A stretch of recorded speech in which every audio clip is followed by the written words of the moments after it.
So we're going to look at two investments and we're going to decide which one's better.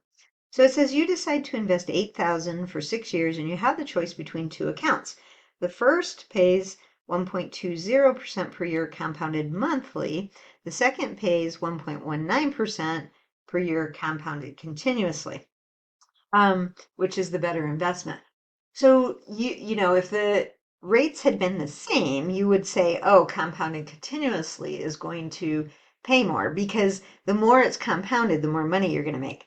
But the rates aren't the same. So we're going to see, with that 0.01%, what kind of difference does that make? Okay, so now I have to go through and pull out all the parts. So the first investment, you're paying I'm sorry, you're investing $8,000, so P is going to be 8,000.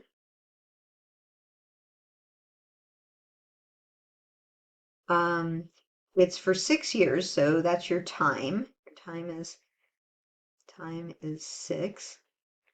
Your rate is 1.2. Now, that's a percent, so I have to change it to 0.012.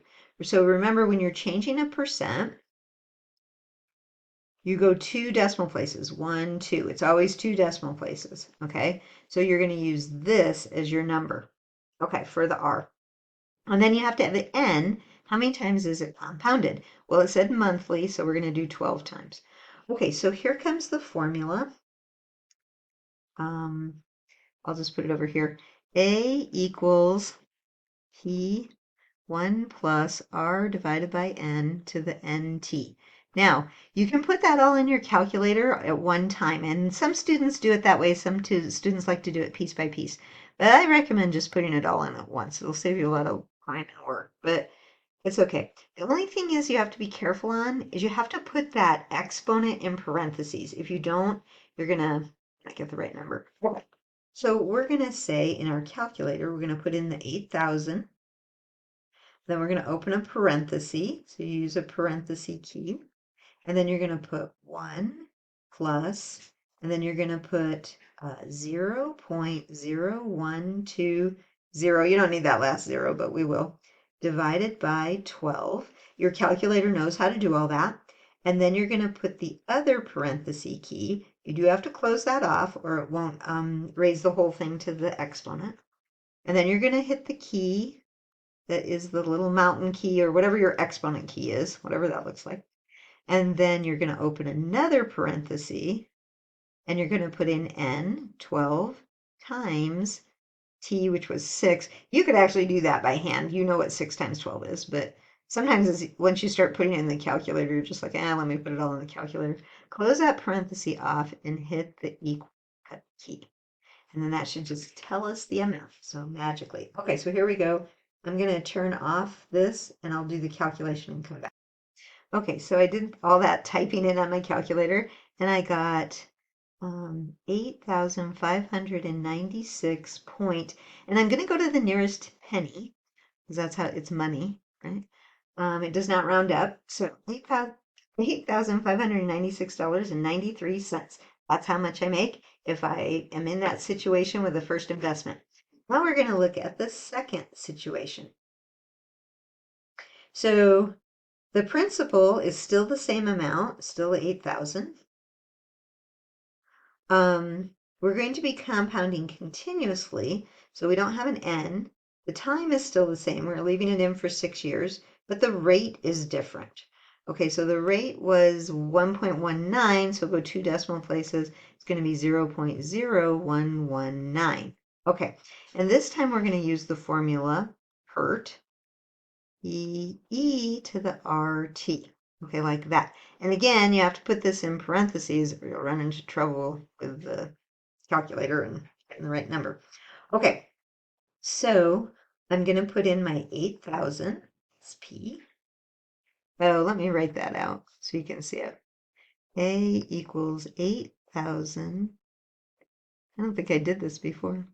E, you don't need a parenthesis there. Let me make it easier for you. Your calculator will know to just multiply.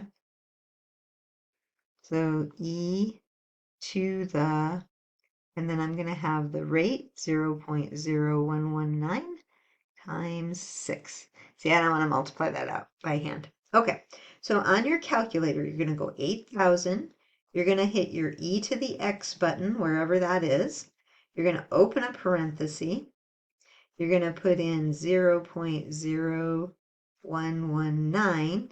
You're going to hit the multiplication button, whatever that looks like. I think it looks like that. It's a multiplication. We don't like to put the x because then you're going to think it's a variable. Some calculators do have x's and stuff. I don't want you to get confused, but that's multiplication. You'll know where the multiplication button is. Okay. And then 6, right? And then you're going to close that parenthesis off, and then you're going to hit the equal or enter button. Okay, so I'm going to stop, and then I'll come back with. Okay, I forgot to mention, some calculators, it automatically opens that parenthesis. Mine does. If yours doesn't, you have to put it in, but if it does, then you don't have to put it in.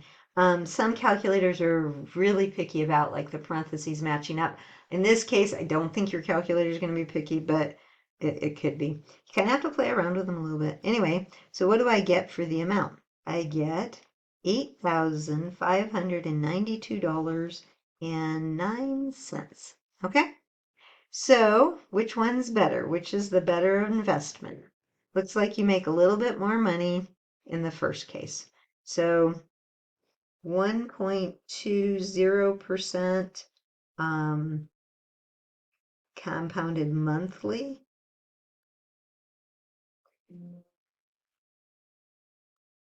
Okay. Oh my gosh, my battery was running low. You try to keep an eye on that. It's the new computer. Okay, but at least it told me. My old computer wouldn't tell me. Okay, so we should be okay now. So the 1.20% monthly is better than the 1.19% continuously. Okay, continuously. Okay, so that's compound interest, and those are fun problems.